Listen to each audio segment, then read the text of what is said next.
Model विधायक आवास हैं, उसमें से अभी 201 आवास बनना शेष रह गए हैं, जिसको की कार्य जारी है।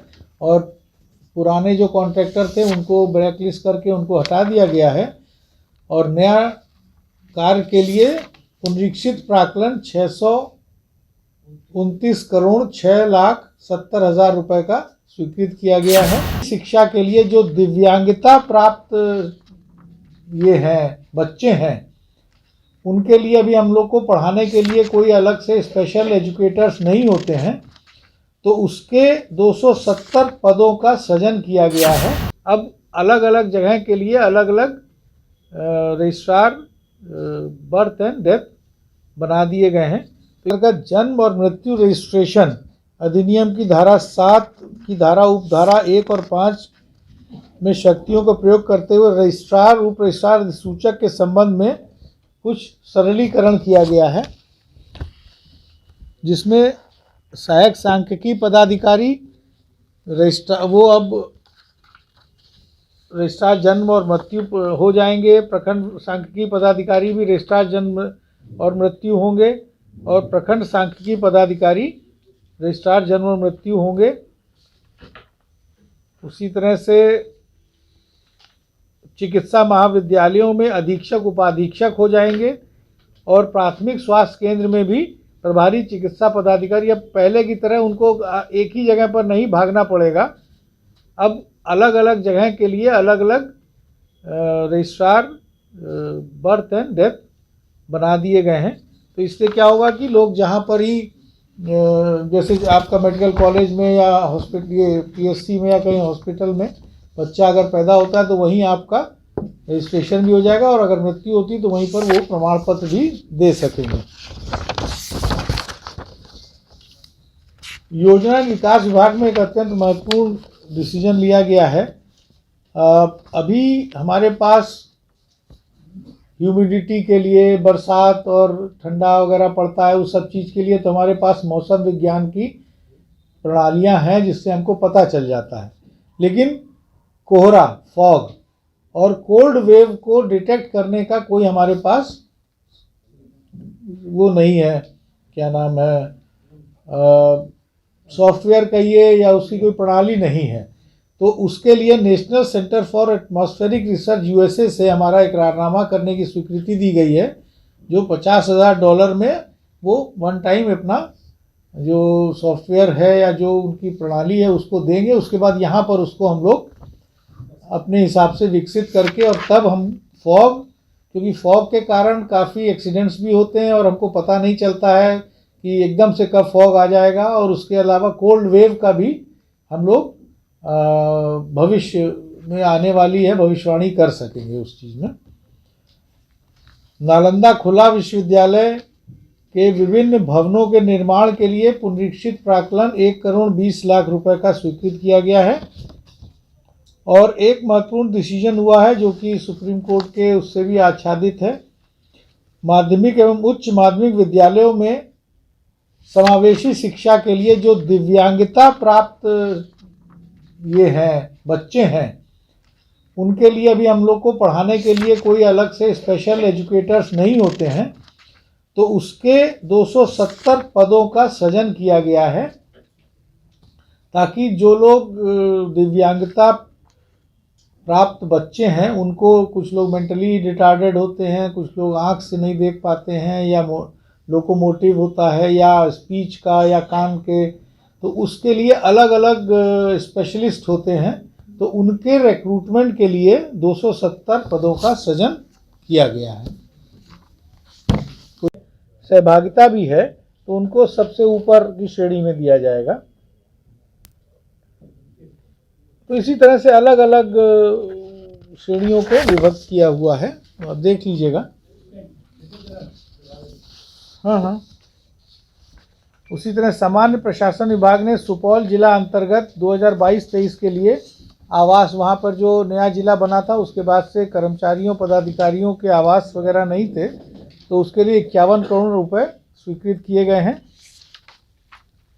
सामान्य प्रशासन विभाग के अंतर्गत ही बिहार प्रशासनिक सुधार मिशन सोसाइटी पटना के लिए सामान्य प्रशासन विभाग में जो पद हैं उसमें उसमें कुछ पदों को सृजित किया गया है, कुछ पदों को प्रत्यार्पित किया गया है और 37 नए पदों को स्वीकृत भी किया गया है। और कुछ जो पद पहले से थे उनमें से कुछ को प्रत्यार्पित करते हुए और बाकी का अवधि विस्तार जो है वो 23-24 से 25-26 तक के लिए किया गया है। उसी तरह स्वास्थ्य विभाग के अंतर्गत स्वास्थ्य भवन का निर्माण हो रहा है, जहाँ पर स्टेट हेल्थ सोसाइटी का भवन है उसी के आसपास। उसके लिए पुनरीक्षित प्राक्कलन 58.33 करोड़ का स्वीकृत किया गया, क्योंकि उसमें स्कोप ऑफ वर्क एक मंजिल ऐड की गई है और कुछ अन्य चीज़ें ऐड की गई हैं। तो उसका पहले प्राक्कलन था 58.33, अब हो जाएगा 87.46 करोड़ रुपए का पुनरीक्षित प्राक्कलन की स्वीकृति दी गई है। एक महत्वपूर्ण निर्णय हुआ है स्वास्थ्य विभाग के अंतर्गत राज्य के सभी सरकारी चिकित्सा महाविद्यालयों में स्नातक, स्नातकोत्तर और सुपर स्पेशलिटी पाठ्यक्रमों में नामांकन हेतु नामांकन एवं अन्य शुल्कों में एकरूपता लाने हेतु नामांकन एवं अन्य शुल्कों के पुनर्निर्धारण तथा राष्ट्रीय आयुर्विज्ञान आयोग नई दिल्ली के प्रावधानों के अनुरूप निजी चिकित्सा महाविद्यालयों और डीम्ड विश्वविद्यालयों के स्नातक एवं स्नातकोत्तर पाठ्यक्रमों में 50% सीटों पर नामांकन एवं अन्य शुल्क सरकारी चिकित्सा महाविद्यालयों के निर्धारित शुल्क के अनुरूप ही किए जाएंगे, इसकी स्वीकृति दी गई। नेशनल काउंसिल जो है, राष्ट्रीय आयुर्विज्ञान आयोग जो है, उसने ये पूरे राज्य देश भर के लिए एक नियमन दिया है कि इस तरह से किया जाए, उसी के आधार पर ये किया गया है। और हाँ, तो लागू हो गया, तो ये हो गया इस सेशन से। अब जैसे स्नातक, इसके लिए भी यहाँ पर एक त्रिस्तरीय समिति गठित की गई है।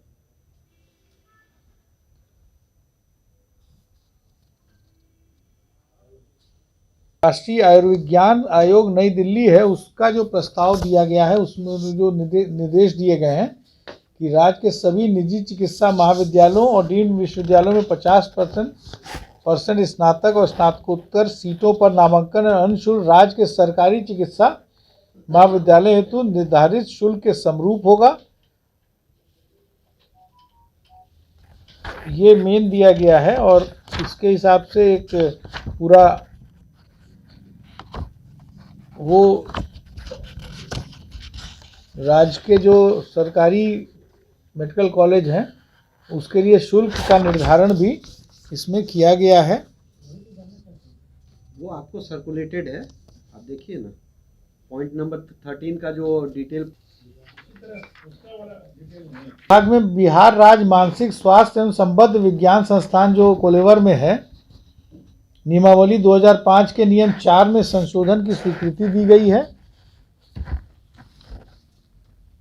उसमें क्या था कि पहले ये जो नियमावली बनी थी ये 1947 से पहले का था वो सब। तो उस समय कुछ लोग बंगाल के भी इसमें थे, कुछ उड़ीसा के लोग थे और आयुक्त और सचिव के उस पर जो है पूरा गठित थी। तो अब इसका गठन जो है वो माननीय मंत्री स्वास्थ्य विभाग इसके अध्यक्ष होंगे, अपर मुख्य सचिव स्वास्थ्य विभाग उपाध्यक्ष होंगे और फिर कई उसमें सदस्य हैं, जो कि ये समिति है जो कि संस्था के स्वासी संस्थान होगा और प्रबंधन समिति में निहित होगा। ये पूरा जो स्वासी निकाय की जो समिति बनी है उसको पूरा रिकास्ट किया है। पुरानी जो थी वो बहुत ही उसमें उड़ीसा और बंगाल के भी लोग थे, तो अब ज़रूरत नहीं है, रांची और झारखंड के भी लोग थे। के अंतर्गत 3 जिलों में कई लेवल क्रॉसिंग और आरओबी इत्यादि के लिए 238,53,39,500 रुपये की राशि स्वीकृत की गई है, उसकी प्रशासनिक स्वीकृति। और उसमें करीब कितने हैं,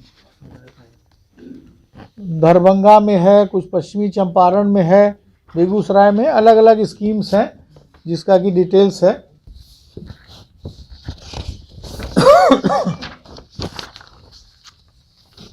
शिक्षा विभाग में आर्यभट्ट विश्वविद्यालय के अंतर्गत 7 विभिन्न स्कूल जो स्थापित किए गए थे, जैसे स्कूल ऑफ ज्योग्राफिकल स्टडीज़ और इस तरह करके, उन सबको पिछले मतलब 2018 में, पहले तो इंडिपेंडेंट थे, अभी 2018 में उनको विश्वविद्यालय के साथ मर्ज कर दिया गया एज अ डिपार्टमेंट, और अब उनमें 201 पदों के सृजन की स्वीकृति आज दी गई है, जिसमें शिक्षक और पदाधिकारी कर्मचारी सभी लोग रहेंगे। संसदीय कार्य विभाग के अंतर्गत विधानमंडल के दोनों सदनों के सत्तारूढ़ दल के मुख्य सचेतक, उप मुख्य सचेतक और सचेतक गण तथा विरोधी दल के मुख्य सचेतक, इन लोग को पहले HOR की सुविधा होती थी, जिससे कि रेल से ही ये लोग कहीं भी जा सकते थे। HOR होता है हाई ऑफिशियल रिक्विजिशन। तो इन लोग काफ़ी वो था कि भाई अब तो रेल तो बहुत ज़्यादा लोग चलते नहीं हैं, वायुयान से चलते हैं, और बाकी जो वो उसी दोनों सदनों के जो माननीय सदस्य हैं उनको HOR के मतलब HOR नहीं बट 4 लाख रुपए का पास के हिसाब से मिलता है, रेल का मिलता है वो, और वायुयान के लिए उनको रिम्बर्समेंट होता है। तो अब उनको ये विकल्प दिया गया है कि आप चाहें तो HOR ले सकते हैं, या जो सामान्य सदस्य हैं विधानमंडल के, उनकी भांति आप उनकी तरह से आप रेल और विमान का HOR नहीं है, या तो HOR ले, या उसका जो ये बोलते हैं क्या कहते हैं रिम्बर्स करने का, या उसका जो पास मिलता है वो ले सकते हैं, दोनों में से एक। और वो अपने नियुक्ति के 1 माह के अंदर उनको ये विकल्प देना पड़ेगा, और जो पहले से हैं सचेतक वगैरह, तो उनको इस अधिसूचना की घोषणा के बाद, अधिसूचना के बाद जो है वो 1 माह के अंदर अपना विकल्प दे सकेंगे। विभाग के अंतर्गत भूमि अर्जन से संबंधित मामलों के अनुश्रवण के लिए 2 पदों को स्वीकृत किया गया। ये संविदा आधारित पद होंगे। तारामंडल से ज्ञान एवं विज्ञान संग्रहालय दरभंगा के लिए कि जो सृजित पद हैं उनको Bihar council of science and technology Patna के अंतर्गत किया गया है। उसके बाद उद्योग विभाग के अंतर्गत फतुआ में messrs Tejas iron and steel private limited को 3 lakh metric ton per annum की क्षमता का TMT और TOR इकाई के लिए प्रोत्साहन राशि की स्वीकृति दी गई है। भवन निर्माण विभाग के अंतर्गत जो मॉडल विधायक आवास हैं उसमें से अभी 201 आवास बनना शेष रह गए हैं, जिसको की कार्य जारी है, और पुराने जो कॉन्ट्रैक्टर थे उनको ब्लैकलिस्ट करके उनको हटा दिया गया है, और नया कार्य के लिए पुनरीक्षित प्राक्कलन 629 करोड़ 6,70,000 रुपये का स्वीकृत किया गया है। इसी प्रकार नगर विकास विभाग में नमामि गंगे प्रोग्राम, जो कि 100% केंद्र प्रायोजित योजना है, उसमें सुपौल नगर परिषद में इंटरसेप्शन एंड डाइवर्जन तथा सीवेज ट्रीटमेंट प्लांट STP इत्यादि के लिए 60 करोड़ 14 लाख रुपए स्वीकृत किए गए हैं, और इसमें करीब 3 करोड़ रुपया जो है 63 करोड़ रुपया जो है वो एक जगह STP के लिए ज़मीन नहीं मिल रही थी, तो ज़मीन के क्रय के लिए ये स्वीकृत किया गया है। उसी प्रकार नरकटियागंज में भी STP इत्यादि के लिए 52 करोड़ 6 लाख रुपए का योजना स्वीकृत किया गया है। उसमें 2 करोड़ 66 लाख का सेंटेज की राशि जो है वो राज्य सरकार के द्वारा दी जाएगी। 11 बजे मंत्री बैठक हुई है, जिसमें 28 एजेंडों पर स्वीकृति प्राप्त हुई है। जो प्रमुख एजेंडे हैं जिनमें स्वीकृति प्राप्त हुई है उसको मैं आपको बता दूं। उद्योग विभाग के अंतर्गत नंबर कितना है? 28 गायब है। अच्छा, गायब हो गया होगा, हो सकता है। Messrs Chandrika power private limited Fateh Ali Nalanda में 79 करोड़ 92 लाख रुपए का वित्तीय प्रोत्साहन क्लियरेंस दिया गया है इथेनॉल इकाई के लिए। ये इथेनॉल इकाई जो है वो स्थापित हो रही है 60 किलो लीटर्स पर डे की, 60 KLPD की। खाद्य उपभोक्ता संरक्षण विभाग में राष्ट्रीय खाद्य सुरक्षा अधिनियम के अंतर्गत जो 2 स्टेप डिलीवरी हो रही है खाद्यान्न की, उसमें डीलर्स के लिए और हताहलन के लिए यानी ट्रांसपोर्ट के लिए संचालन, उठाई धराई, डीलर्स मार्जिन इत्यादि में केंद्रांश की विमुक्ति अभी नहीं हुई है। तो केंद्रांश की विमुक्ति की प्रत्याशा में अप्रैल 2022 से नवंबर 2022 तक के लिए 455 करोड़ 54 लाख रुपए राज्य सरकार ने अपने मद से विमुक्त करने की स्वीकृति दी है।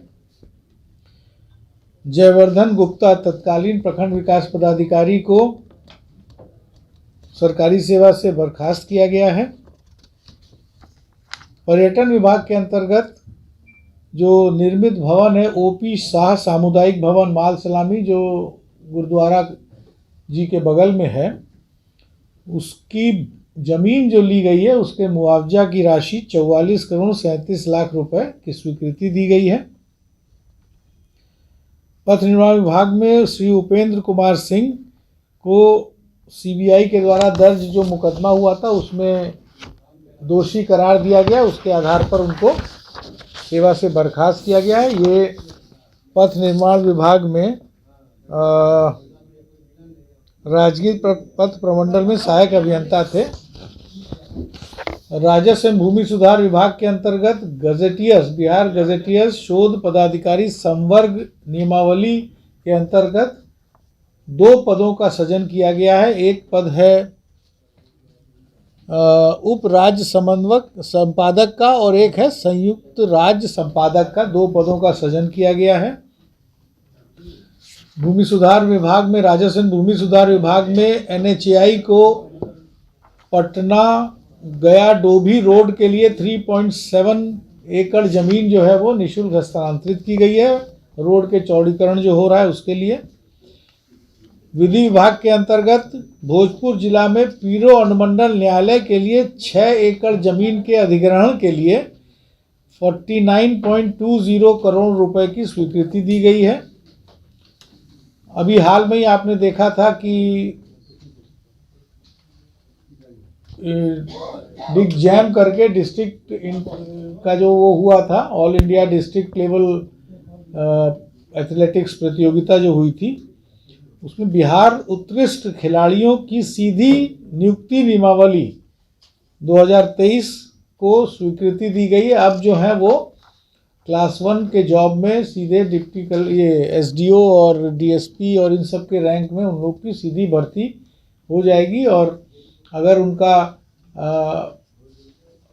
अर्हता जो है वो कम भी है तो भी भर्ती करने के बाद 5 साल का उनको समय दिया जाएगा कि वो जो निम्न अर्हता है उसको पूरा कर लें। जैसे जो SDO और DSP बनते हैं तो उसका बैचलर्स डिग्री है ना अर्हता, तो जो अर्हता है जिस पद के लिए, जिस पद पे जाएंगे उसके लिए अगर उनको पास अर्हता नहीं, मान लीजिए कोई 12th क्लास पास है और बहुत अच्छा खिलाड़ी है तो उसको 5 साल का समय दिया जाएगा कि आप ग्रेजुएशन कर लें। यदि किसी की अर्हता कुछ और है तो उसकी अर्हता के लिए उनको 5 साल का समय दिया जाएगा, तब तक उनकी नियुक्ति कर ली जाएगी। प्रतिभावान उत्कृष्ट खिलाड़ी जिन्होंने अंतर्राष्ट्रीय प्रतिस्पर्धाओं में पदक प्राप्त किया हो, सहभागिता की हो और किसी राज्य की ओर से राष्ट्रीय प्रतिस्पर्धा में पदक प्राप्त किए हों की नियुक्ति हेतु विस्तृत प्रावधान किए गए हैं। ठीक है, ये है मेन है। गृह विभाग पटना द्वारा अधिसूचित किया गया, उसमें सिपाही संवर्ग, पुलिस अवर निरीक्षक संवर्ग, पुलिस उपाधीक्षक पद पर सीधी नियुक्ति की जा सके। अलग अलग कैटेगरी के लिए है। सीधी भर्ती प्रक्रिया के अंतर्गत पदक विजेता सहभागिता प्राप्त करने वाले खिलाड़ियों के आवेदन सीधे तौर पर प्राप्त कर नियुक्ति की अनुशंसा किया जाना प्रावधानित है। और उत्कृष्ट खिलाड़ी किसी पद पर नियुक्ति हेतु निर्धारित शैक्षणिक योग्यता धारण नहीं करने के बावजूद भी नियुक्ति के पात्र होंगे, परंतु ऐसे खिलाड़ियों को 5 वर्ष के अंदर जो अर्हता है न्यूनतम वो प्राप्त करना होगा। फिर डिटेल है, डिटेल में आपको मिल जाएगा जो अधिसूचना निकलेगी। Class 1 job